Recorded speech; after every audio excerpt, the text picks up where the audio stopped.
오늘 추수감사절 맞이하여 또 주님 앞에서 함께 예배드리는 우리 모든 성도님들 삶 속에 우리 주님이 주시는 신령한 은혜와 은사와 복이 늘 충만할 수 있기를 주님 이름으로 간절히 축복합니다. 추수감사절은 1620년 미국에서부터 이렇게 시작이 됐습니다. 1620년 9월 16일 메이플라워에 102명의 사람들이 올라타고 이제 대상을 건너서 신대륙으로 건너가게 됩니다. 그리고 11월 21일에 그 신대륙 아메리카 대륙에 도착을 하게 되고 이제 그곳에서 인디언들의 도움을 받으면서 1년 동안 농사를 짓게 됩니다. 영국이라고 한 곳에서 이제 영국 국교회 성공회만 사실 영국은 인정을 하고 있는데 그 성공회뿐만 아니라 타 교단들도 인정해 달라고 하는 그런 움직임들이 있고 또 신앙의 자유를 좀 더해 달라고 하는 그런 외침들이 있었습니다. 그런데 그 102명 중 40여 명이 메이플라워호에서 이제 배에서 내리기 전에 한 가지 조약 같은 걸 이렇게 맺게 되는데 그 조약의 내용은 우리는 영국 황제를 섬기겠습니다. 그리고 또 우리가 식민지를 건설하는 그 일을 열심히 하겠습니다. 우리 믿음 흔들리지 않고 끝까지 믿음을 지키겠습니다라고 하는 그런 내용으로 이들이 메이플라워호에서 조약을 맺게 됩니다. 그리고 이들이 이제 신대륙에 도착한 이후 현지에 있던 인디언들의 도움을 받아서 농사도 하고 막 하는데 102명 중에서 약 절반 정도가 날씨라든지 인디언들의 공격이라든지 이런 것들로 인해서 죽게 되고 남은 절반 정도의 사람들이 첫 열매를 거두면서 지킨 절기, 그게 오늘날 우리가 지키고 있는 이 추수감사절이라는 절기입니다. 그래서 1621년 11월 네 번째 주간 목요일에 이제 첫 추수감사 예배를 드렸다 해가지고 미국에서는 지금도 이 절기를 미국에서 제일 큰 명절로서 추수감사절을 지키는 그런 모습들이 있습니다. 우리나라는 이제 미국으로부터 복음을 받아들이고 선교사님들이 1885년 4월 달에 이제 우리나라에 들어오면서 4월 2일 날 부산에 왔다가 4월 5일 날 인천 제물포항에 들어가면서 본격적으로 복음을 전하는 이런 일들이 있었는데 그 일로 말미암아 우리나라는 이제 미국의 그 영향으로서 11월 달에 이렇게 추수감사절을 지키고 있는 이런 모습이 되어 있습니다. 그리고 이제 이 추수감사절과 관련한 절기 중 하나가 성경에서 보면 유대인들이 반드시 지켜야 되는 이스라엘 백성들이 반드시 지켜야 되는 3대 절기가 있습니다. 그 3대 절기가 첫 번째 절기는 유월절부터 시작되는 무교절이라는 절기고요. 그리고 두 번째 절기는 칠칠절 또는 맥추절이라고 불리는 그 절기입니다. 그리고 세 번째가 초막절이라는 절기인데 이 초막절에 대해서 레위기 16장 39절과 40절 말씀 한번 좀 띄워주십시오. 레위기 16장 39절 40절 두 절 말씀을 같이 좀 읽도록 하겠습니다. 레위기 16장 39절 40절입니다. 레위기 16장이 없나요? 네, 죄송합니다. 레위기 16장에서요. 레위기 16장 죄송합니다. 29절 30절. 네. 레위기 16장 29절 30절 말씀인데요. 네, 말씀 한번 좀 띄워주시고 우리가 이 말씀 한번 같이 읽겠습니다. 같이 읽습니다. 시작. 너희는 영원히 이 규례를 지킬지니라. 일곱째 달 곧 그 달 10일에 너희는 스스로 괴롭게 하고 아무 일도 하지 말되 본토인이든지 너희 중에 거류하는 거류민이든지 그리하라. 이 날에 너희를 위하여 속죄하여 너희를 정결하게 하리니 너희의 모든 죄에서 너희가 여호와 앞에 정결하리라. 아멘. 그 일곱 번째 달에 이렇게 지키는데 추수를 거두고 나서 추수를 하고 나서 절기를 지켜야 된다라고 하는 이런 이야기들을 하고 있습니다. 그래서 이 초막절을 다른 말로 수장절이라고 하는 그런 표현을 쓰기도 합니다. 곡식들을 거두어서 곡간에 다 거두어 두었다, 창고에 넣어 두었다라고 해서 수장절이라는 그런 의미의 말을 쓰기도 합니다. 근데 그 의미, 좀 더 깊은 의미를 살펴본다면 이 초막절이라는 절기는 예수님의 재림과 직접적으로 관련이 있는 그런 절기가 됩니다. 천국에 구원받은 사람들이 꽉 차 있는 그 모습을 통해 하나님이 최고로 영광 받으신다라고 하는 그런 의미가 여기에 담겨져 있습니다. 자, 근데 오늘 이제 우리가 말씀 보기 전에 마태복음 3장 10절 말씀도 한번 잠깐 띄워 주십시오. 마태복음 3장 10절입니다. 한번 같이 읽습니다. 이미 도끼가 나무 뿌리에 놓였으니 좋은 열매를 맺지 아니하는 나무마다 지켜 불에 던져지리라. 세례 요한이 회개하라 천국이 가까이 왔느니라고 한 말씀을 전하면서 외친 말이 도끼가 이미 나무 뿌리에 놓여졌다는 거예요. 그런데 열매를 맺는 나무는 그대로 살려두지만 열매가 없는 가지들은 찍어서 불에 던지겠다고 하는 이런 이야기를 하고 있습니다. 이 말씀이 이제 오늘 이 추수감사절이라는 절기와 사실 직접적으로 연결되는데 주님께서는 지금 천국의 열매들이 꽉 차 있는 이 모습을 보길 원하신다는 거거든요. 자, 여기까지 이제 전제해놓고 오늘 이제 말씀을 보는 겁니다. 오늘 우리가 읽은 말씀은 예수님께서 비유로 하신 그런 말씀입니다. 마태복음을 전체적으로 놓고 보면 예수님의 설교를 한 5묶음을 이렇게 묶어 놓은 그런 책이다라고 볼 수 있거든요. 예수님의 첫 번째 설교는 마태복음 5장부터 7장까지 예수님의 제자들을 부르시고서 그들에게 하시는 말씀이에요. 마태복음 5장 1절과 2절 말씀을 보면 예수께서 산에 올라가 앉으시니 예수께서 무리를 보시고 산에 올라가 앉으시니 제자들이 나온지라 입을 열어 가르쳐 이르시되라고 하면서 심령이 가난한 자는 하고 이렇게 시작하면서 팔복이라고 한 것을 먼저 가르쳐 주세요. 팔복에 대해서 가르쳐 주시고 또 빛과 소금으로서 살아야 된다. 누가 원수가 오리를 가자면 십리를 가지고 겉옷을 달려면 속옷도 내주고 원수를 더 사랑해야 된다. 누가 네 오른뺨 치거든 왼뺨도 돌려야 된다. 이런 내용들이 마태복음 5장의 내용이고요. 6장에서는 이제 예수님이 기도에 대해서 가르쳐 주시는 겁니다. 거기 이제 중요한 게 주기도문이 이렇게 나와 있고 어떻게 기도해야 되는지 어떻게 금식해야 되는지 이런 내용들이 나와 있습니다. 7장까지 그 내용이 연결되면서 이제 제자로서 어떻게 살아야 할까 이런 주제를 담고 있어요. 그리고 두 번째 설교가 마태복음 10장인데 이제 예수님께서 그 제자들을 각 마을과 고을로 보내시면서 복음을 전할 땐 이렇게 해야 된다라고 하면서 전도자가 어떻게 살아야 되는지 이런 내용들을 가르쳐 주십니다. 자, 그리고 이제 세 번째, 네 번째, 다섯 번째 비유는 거의 비유로서 설교를 하시는데 말씀을 전하시는데 천국에 대한 비유들이거든요. 천국에 대한 비유들.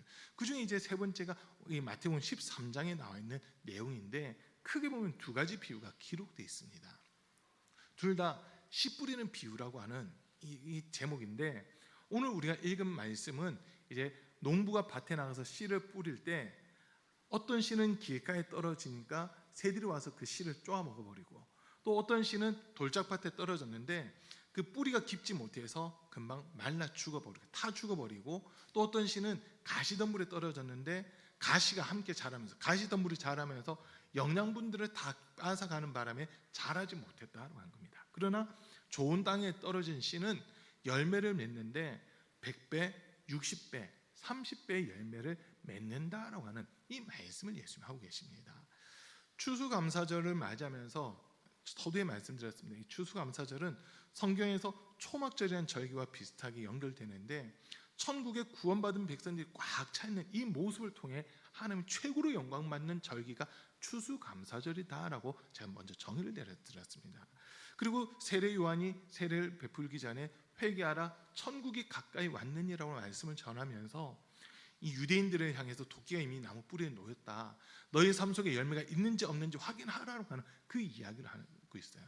그런데 예수님께서 이 천국 비유 중 첫 번째 비유를 말씀하시면서 열매 맺지 못하는 땅과 열매 맺는 땅을 나누고 있는 이런 모습을 우리가 보게 되거든요. 소위 네 종류의 땅이 지금 나와 있잖아요. 길가, 돌짝밭, 가시밭, 좋은 땅, 네 가지의 땅이 나와 있는데 먼저 얘기하는 세 가지의 땅에서는 열매가 맺혀지지 않습니다. 열매가 없어요. 그러니까 열매가 뿌려졌다고 해서 씨가 뿌려졌다고 해서 다 열매를 맺는 것이 아니라 열매 맺지 못하는 그런 곳들도 씨들도 있다는 거예요. 근데 이건 다 버림받는 거라는 거거든요. 버림받는 거. 자, 오늘 말씀에서 보니까 이제 예수님이 우리가 읽은 본문보다 조금 뒤쪽에서 이 비유를 풀이해 주시는데 이렇게 풀이해 주십니다. 좋은 씨라고 하는 거, 농부가 밭에 나가서 씨를 뿌린다 할 때 이 씨는 하나님의 말씀이다라고 그렇게 가르쳐 주겠습니다. 로마서 10장에서 보면, 로마서 10장 10절 말씀에서 보면요, 믿음은 들음에서부터 나며 들음은 그리스도의 말씀으로 말미암는다. 죄송해요. 로마서 10장 17절 말씀에서, 로마서 10장 17절에서 믿음은 들음에서부터 나고 들음은 그리스도의 말씀으로 말미암는다라고 하는 이 말씀을 우리에게 주시잖아요. 주님의 말씀을 듣다 보면 그 말씀이 우리 안에서 믿음이 되어지고, 그리고 이 믿음을 통해서 우리가 의롭다 인정받으면서 구원에 이르게 되는 이런 모습이라는 거거든요. 그래서 우리가 신앙생활함에 있어서 가장 기준이 되는 것은 하나님의 말씀입니다. 세상의 어떤 방식, 방법이 아니라, 그동안 내가 했던 경험들이 아니라 하나님의 말씀이 절대 기준이 되어야 된다고 한 겁니다. 그런데 이 강단에서부터 하나님의 말씀이 증거되고 예수 그리스도의 복음이 전파되는데도 불구하고 마음은, 앞에서 설교하고 목회를 하는 입장에서는 함께 예배드리는 우리 모든 성도들이 다 구원받아 천국 백성 되기를 참 원해요. 그런데 기도할 때마다 주님 주시는 마음은요, 나도 그렇다, 나도 이들이 다 구원받았으면 좋겠다, 그러나 이들이 다 구원받지를 못한다, 이런 마음을 주시거든요. 그럴 때마다 우리 주님이 사실 울고 계신 게 느껴져요. 울고 계신다는 게 느껴지거든요. 왜냐하면 우리 하나님은 예수님을 죽이실 만큼 우리를 사랑해 주셨고, 아무도 멸망받지 않고 다 회개하게 이르기를 원하시고, 모든 사람이 구원을 받고 진리를 아는 데까지 이르기를 원하시는 것이 우리 하나님 아버지의 마음입니다. 그런데 어떤 사람들은 지금 이 말씀에 대해서 전혀 받아들이지 않다 보니까, 말씀이 우리 안에서 생명이 되어야 되는데, 요한복음 1장 1절에 있는 말씀을 보면 태초에 말씀이 계시니라, 이 말씀이 하나님과 함께 계셨음에 이 말씀은 곧 하나님이시니라, 만물이 그로 말미암아 지은 바 되었으니 그가 없이 된 것은 하나도 없느니라라고 하는 이 말씀을 우리에게 주시거든요. 그러니까 하나님의 말씀 자체가, 말씀인 자체가 하나님이신데 사람들이 이 말씀을 영접지 않는다는 겁니다. 요한복음 1장 말씀을 쭉 보면 참 빛이 자기 땅에 왔지만 사람들이 그 빛을 알지 못하였고 그 빛을 영접지 않았다 해요. 그러면서 12절 가서 보면 영접하는 자 곧 그 이름을 믿는 자들에게는 하나님의 자녀가 되는 권세를 주셨으니라고 이렇게 이야기하죠. 이건 혈통으로나 육정으로 된 것이 아니라 오직 하나님의 은혜로 된 것이다라고 그렇게 우리에게 가르쳐주고 있습니다. 말씀을 받아들이는 것, 그것이 곧 예수님을 마음에 영접하는 것이다라고 하는 거거든요. 그래서 우리 사랑하는 성도님들, 하나님 말씀 늘 가까이 하셔야 됩니다. 이제 우리 교회가 성도님들 중에 이제 연세가 많은 분들이 있잖아요. 80세가 넘고 막 이런 분들이 우리 교회에 많은데 사실 글씨가 잘 안 보이실 수도 있어요. 글씨를 보려고 하는 막 글씨가 2개, 3개로 보이기도 하고 흐리게도 보이고 막 이런 경우들도 분명히 있어요. 그러더라도 하나님의 말씀을 계속 기억하기 위해서 말씀 읽는 게 사실 상당히 중요한 부분이거든요. 그런데 오늘 말씀을 보니까 예수님께서 이제 가르쳐 주시는데, 이 말씀, 씨를 뿌리는 사람은 우리 하나님이세요. 복음을 전파하는 겁니다. 그리고 이 복음을 받아들이는 것을 4가지 밭으로 비유를 하시는데, 먼저는 길가와 같은 밭이 있다는 겁니다. 길가와 같은 밭. 하나님의 말씀을 앞에서 전하는데 어떻게 받아들이냐면, 에이, 그런 게 어디 있어? 그런 게 어디 있어? 라고 말씀을 받아들이는 사람들이 있다는 거예요. 여러분이 한번 질문해 보겠습니다. 여러분, 창세기 1장 1절 말씀 어떻게 믿어지세요? 태초에 하나님이 천지를 창조하시니라, 이 말씀 믿어지세요? 아멘 하신 분들 영생 복을 누리시기 바랍니다. 네. 자, 태초에 하나님이 천지를 창조하셨다, 이 말씀이 사실 우리는 믿어져야 됩니다. 그런데 믿지 않는 사람들은 이 성경을 읽어봐야지 하면서 창세기를 딱 펼쳤는데 첫 말씀부터 못 믿겠다고 하는 사람들이 있거든요. 이게 어떻게 말이 되는 거냐, 어떻게 이 세상이 창조되냐, 진화가 된 거 아니냐, 우주 폭발에 의해서 세상이 만들어지고 원숭이가 진화해서 사람이 된 거 아니냐, 막 이런 생각을 가진 사람들도 상당히 많이 있어요. 그러나 하나님은, 성경 우리에게 분명히 이야기합니다. 우리를 하나님의 형상대로 빚으시고 그 코에 생기를 불어넣으며 사람이 생령이 되었다라고 말씀하고 있습니다. 만약 진화가 맞다면 그건 참 슬퍼요.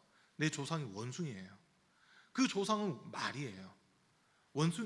진화론자들에 의하면요, 말이 진화돼서 원숭이가 됐다고 하거든요. 요거는 안 들어보셨죠? 근데 진화로 깊이 들어보세요. 말이 변해서 원숭이가 됐다고 합니다.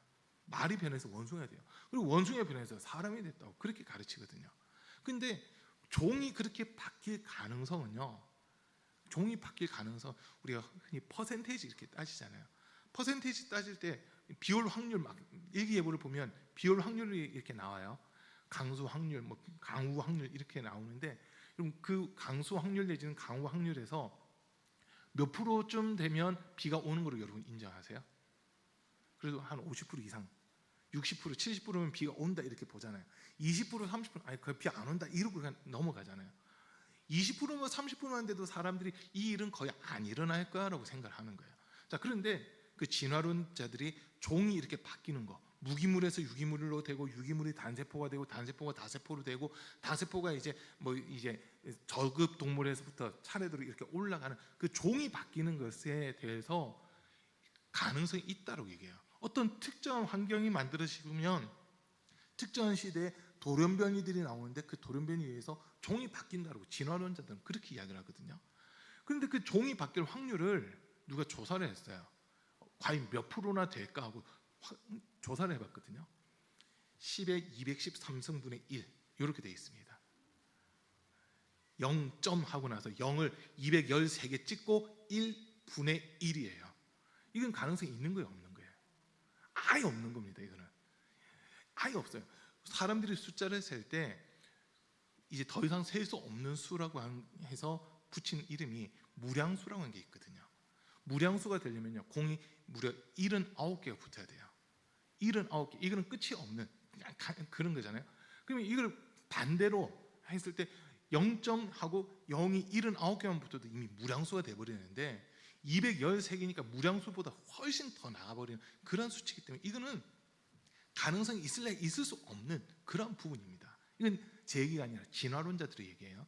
자, 그러면 하나님이 천지를 창조하셨다. 이건 너무나도 명확하게 우리가 받아들일 수 있어야 되는데 이 말씀 자체를 사람들이 받아들이지 않는다는 거예요. 자, 성경을 읽으면서 사람들이 이해할 수 없다고 하는 이야기가 몇 가지 있어요. 그 첫 번째가 금방 이야기한 하나님이 천지를 창조하셨다고 하는 요 사건이고요. 두 번째 사건은 동정녀, 처녀의 몸에서 예수님이 태어났다는 거. 요거를 사람들이 인정할 수 없대요. 생물을 배우고 중고등학교 시절에 생물을 배웠다면 남자와 여자가 결합을 해야지만 자녀가 만들어진다고 하는 생명이 탄생한다는 그런 걸 배우잖아요. 그런데 성경에서는 남자와 전혀 관계 맺지 않은 여자가 오직 성령으로 말미암아 잉태됐다고 하니까 잉태했다고 하니까 사람들이 이게 과연 가능한 거냐고 하는 그런 질문하면서 믿지 않는 부류의 사람들이 있습니다. 자, 또 세 번째 아주 중요한 건데 예수님이 십자가에서 죽으신 것까지 어느 정도 인정을 하겠는데 예수님 부활에 대해서는 믿지 못하겠다는 사람들이 있어요. 어떻게 죽은 사람이 살아날 수 있느냐? 부활이라고 하는 말 자체, 그러니까 부활하신 예수님의 모습을 보면 시간과 공간을 막 초월해서 다니는 그런 모습이잖아요. 그 모습을 믿을 수가 없다라고 하는 그런 이야기를 하는 사람들을 보게 돼요. 제일 많이 받는 질문들입니다. 이 세 가지가. 그것을 어떻게 인정할 수 있고 그것을 어떻게 믿을 수 있느냐로 사실 그런 질문을 받거든요. 근데 그런 질문하는 사람들이 오늘 말씀에서는 길가에 떨어진 씨와 같은 거예요. 복음을 전해도 받아들일 생각을 하지 않습니다. 그러다 보니까 그 씨는 어떻게 되냐면 그냥 새들이 와서 쫙 먹어버린다는 거예요. 새들이 와서 쫙 먹어버린다는 겁니다. 요즘에 럭키 무직 아파트 앞에 횡단보도 있잖아요. 거기 이렇게 한 번씩 보면 어떤 아저씨가 비닐봉지에다가 그 새 모이 같은 거, 곡식 같은 거 이렇게 갖고 와가지고는 막 엄청 뿌리거든요. 봉지 2개인가 3개를 막 뿌리더라고요. 저렇게 하다 보니까 새들이 여기로 다 몰려드는 것 같아요. 횡단보도 중간으로 새들이 엄청나게 몰려와요. 신호받고 이제 가려고 하면 갑자기 새들이 확 날아가거든요. 그 모이를 새들이 쪼가는데 나중에 보면요, 새들이 그걸 다 먹어가지고 하나도 없어요. 새들이 그걸 다 먹어버리더라고요. 그리고 또 한 번은 온병원 앞에 갔는데 온병원 그 앞에 횡단보도 있는 데서도 어떤 아저씨가 비닐봉지 이만큼 해가지고 막 비둘기 주려고 샘을 막 털어놓더라고요. 근데 신기한 게 하나도 남지 않고 새들이 그걸 다 먹어버리는 거예요. 이게 길 위에 떨어진 씨는 그냥 보이다 보니까 새들이 다 쪼아먹는 그런 모습이라는 거거든요. 하나님의 말씀을 듣고도 믿지 못하는 사람들, 그 말씀을 뺏겨 버린다라고 한 겁니다. 말씀 속에 생명이 있고 말씀을 통해서 우리가 영생에 이를 수 있는 믿음과 능력을 얻게 되는데, 말씀을 믿지 못하다 보니까 영생에 이를 수 있는 믿음도 능력도 얻지 못하게 되는 이런 모습이 된다라고 하는 거예요. 자, 그리고 또 두 번째 말씀이 돌짝밭에 씨가 떨어져요. 뿌리가 내리기 시작하는데 뿌리가 깊지 못하고 돌짝밭이다 보니까 햇빛이 비칠 때 돌들이 달구어지고 뜨거워지다 보니까 그만 다 죽어버리는 겁니다. 이게 지금 무슨 의미냐? 예수님이 말씀을 풀어주시는데 뿌리가 깊지 못하다는 거예요. 말씀을 들었어요. 그리고 이제 말씀대로 살아봐야지 결단까지 했는데 하려고 보니까 이 말씀 지키기가 너무 어렵다라고 생각되는 거죠. 말씀 지키기가 너무 어렵고 이 말씀으로 인해서 내가 고난을 받게 되고 어려움을 겪게 될 것 같으니까 말씀대로 살아가면 망할 것 같아. 말씀대로 살다 보면 내가 힘들어서 내 생명 끝까지 살지 못하고 중간에 죽을 것 같아. 이런 불안한 두려움이 찾아오는 사람들, 그런 부류의 사람들이라고 예수님이 소개를 하고 있습니다. 여러분 어떻게 해서요? 여러분 하나님 말씀 들을 때 아멘, 저 말씀은 내 말씀이다, 저 말씀 내게 이루어진다 이렇게 인정돼서 하면 저 말씀 어떻게 다 지켜? 저 말씀대로 살아가다가 진짜 나 거덜날 것 같은데, 망할 것 같은데, 어떤 마음이 드세요, 여러분? 속으로만 대답하세요. 자, 말씀을 지켜가려고 할 때 우리가 항상 부딪히는 부분들이 있어요. 내 이웃을 내 몸과 같이 사랑하라 말씀을 주세요. 근데 여러분 진짜 이웃을 다 사랑하실 수 있으세요? 진짜 미워하는 사람 없으세요? 어떤 신부님인가 목사님이 교회에서 성도님들한테 물어봤대요. 여러분 나는 이 세상에 미워하는 사람이 한 사람도 없다 하신 분 혹시 계시나 했더니 어떤 할머니가 손을 번쩍 드시더래요. 대단하십니다. 어떻게 하면 미워하지 않고 살 수 있어요? 물었더니 내가 미워했던 사람들 다 죽었어라고 막 그렇게 말씀하시더래요.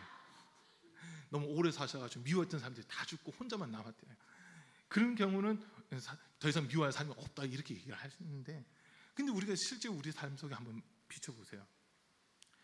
내 이웃을 내 몸과 같이 사랑하라 했는데, 여러분 죄송합니다, 여성분들이 볼 때는 자기 옆에 있는 배우자 어떠세요?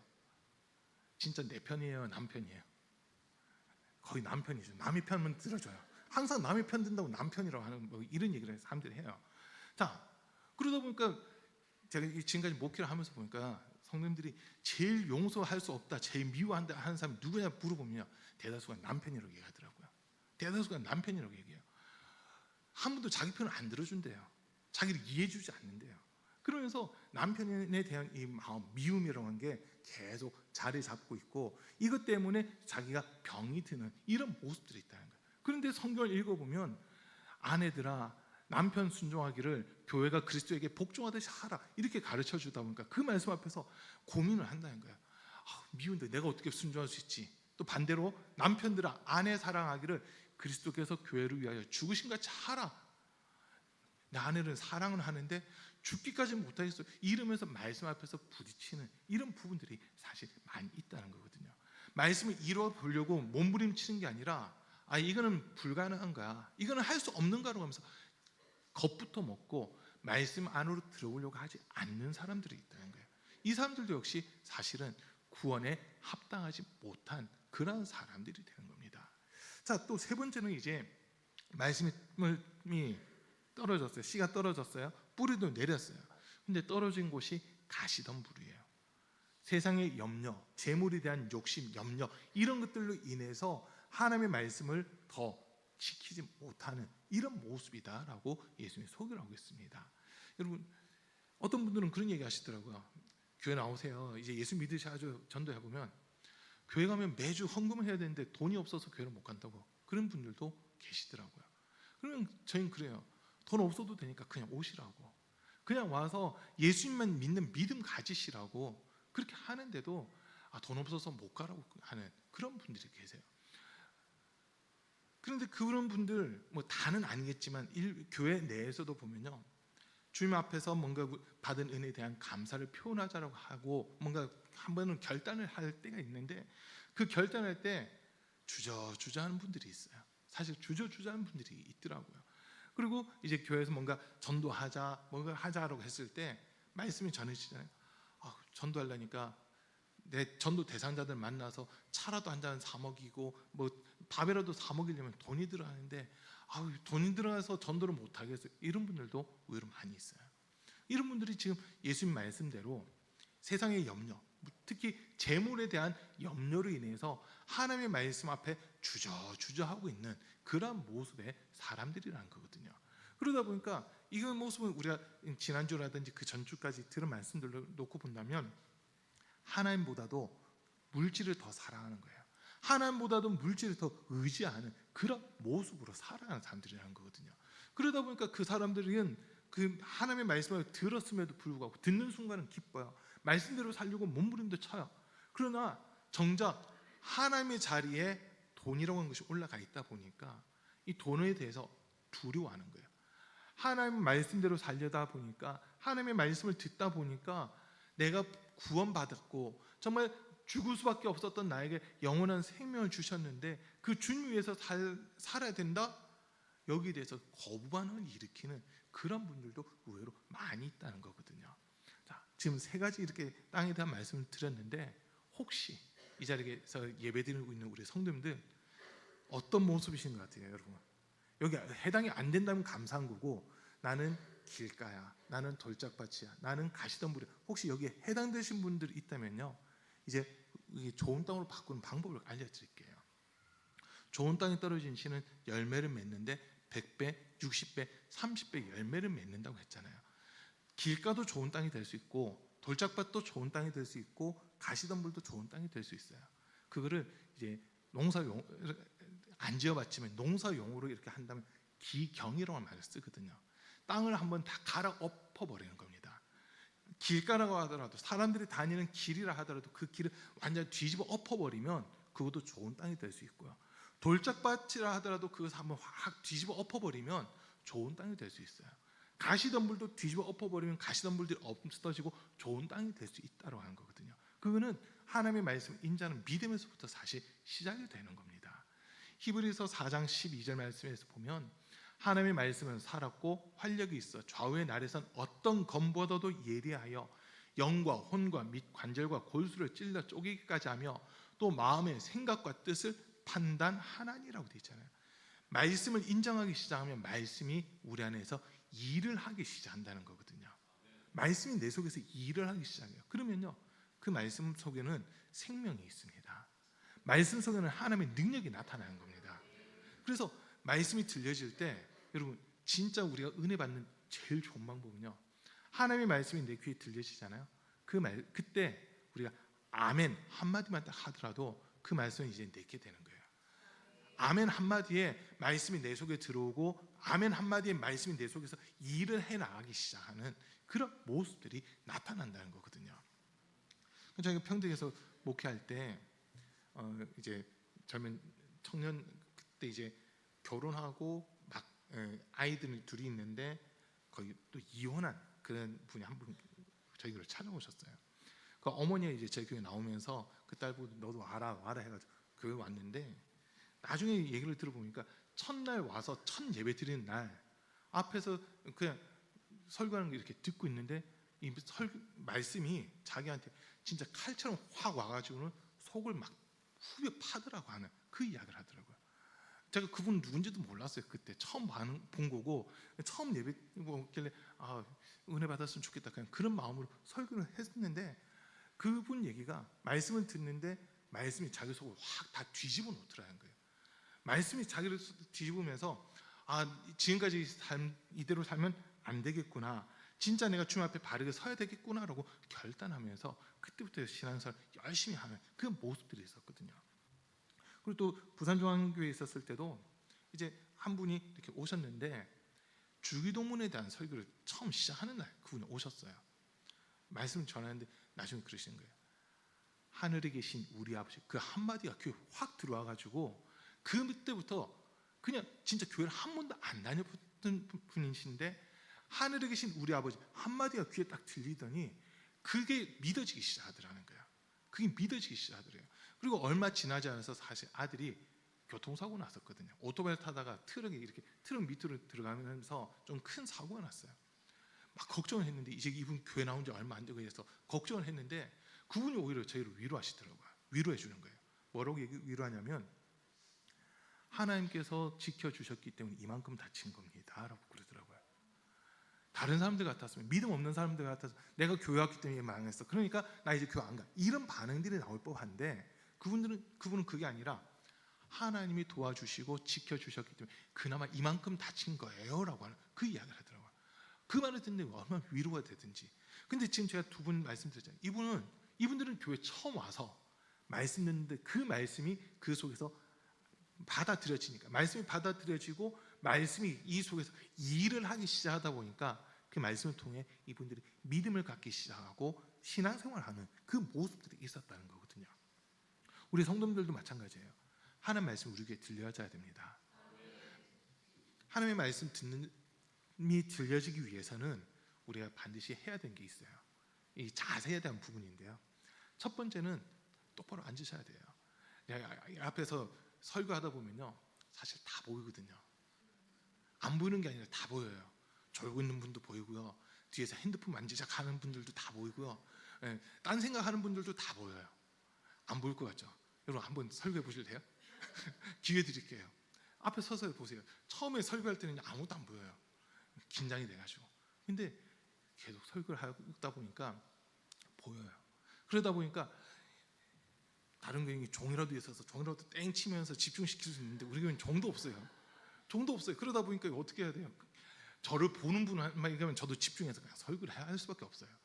자, 첫 번째는요, 똑바로 앉아서 앞에서 설교하는 자를 똑바로 쳐다보는 겁니다. 아무도 하면 안 하시네. 설교하는 자를 똑바로 쳐다보는 거, 여기서부터 시작이에요. 그 다음에 말씀이 들려질 때 아멘 하는 거, 두 번째 자세입니다. 그리고 가급적이면 뒷자리보다는 앞쪽에 앉는 게 좋아요. 우리 정광석 권사님이 그러시더라고요. 뒤쪽에 앉으시다가 요즘 앞에 앉으시잖아요. 뒤에 앉았을 때 예배 분위기가 얘기해 주는 거예요. 어떤 분들은 하품하고 있고, 어떤 분들은 핸드폰 만지고 있고, 막 들락달락 거리는 사람들이 있고, 예배에 집중하고 싶어도 집중이 안 돼요라고 하는 그 얘기를 해요. 근데 요즘에는 거의 제일 앞에 앉잖아요. 다른 거 보이는 게 없고 저만 보이다 보니까, 설교하는 목회자만 보이다 보니까 이제는 말씀이 좀 제대로 들리는 것 같아요라고 그 이야기를 하신 적이 있거든요. 여러분, 은혜 받기 위해서는 앞자리에 앉으셔야 됩니다. 그래서 흔히들 우스갯소리를 그래요. 앞자리부터 금운동을 매긴다고 그러잖아요. 앞자리는 금메달, 중간쯤은 은메달, 저 뒤는 죄송해요, 쌍디귿 들어가는 동메달입니다. 쌍디귿 해가서 똥메달이라고 막 그렇게까지 얘기를 해요. 내가 사모하는 만큼 앞자리를 사수하고 앞자리를 지키는 거, 그러면서 설교자의 입술을 계속 주목하잖아요.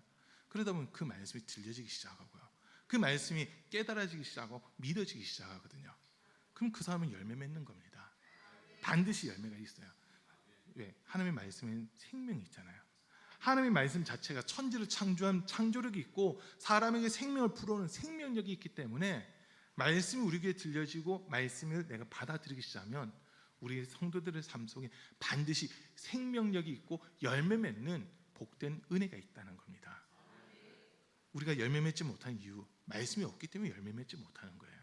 그러나 하나님의 말씀이 들려지고 말씀이 깨달아지고 성령 안에서 말씀이 깨달아지고 이해되고 기억이 난다면, 그때부터 말씀이 내 속에서 일을 해 나간다라고 하는 겁니다. 오늘 이 자리에서 예배드리는 우리 모든 성도님들, 저 여러분은 하늘나라 열매들이 되셔야 됩니다. 천국의 열매가 되셔야 돼요. 아멘. 우리 중에 구원 안 받아도 될 사람 아무도 없고요, 천국 안 가도 될 사람 아무도 없어요. 이게 인정되세요? 우리 주변에 계신 분들에게 이렇게 한번 인사할게요. 우리 천국에서도 계속 만납시다. 우리 천국에서도 계속 만납시다. 천국에서도 계속 만납시다. 저와 여러분 모두는 천국의 알곡이 되셔야 됩니다. 천국의 열매가 되셔야 되는 겁니다. 이 땅에서 우리는 딱 한 가지, 하나님 말씀만 제대로 의지하고 말씀만 제대로 인정해도 그 말씀이 우리 속에서 일을 하기 시작하기 때문에 영생에 이를 수 있고 구원에 이를 수 있다고 한 겁니다. 이게 사실 여러분 꼭 기억하시고 주 앞에 서는 그날까지 믿음 생활 잘 할 수 있는 은혜가 있기를 축복합니다.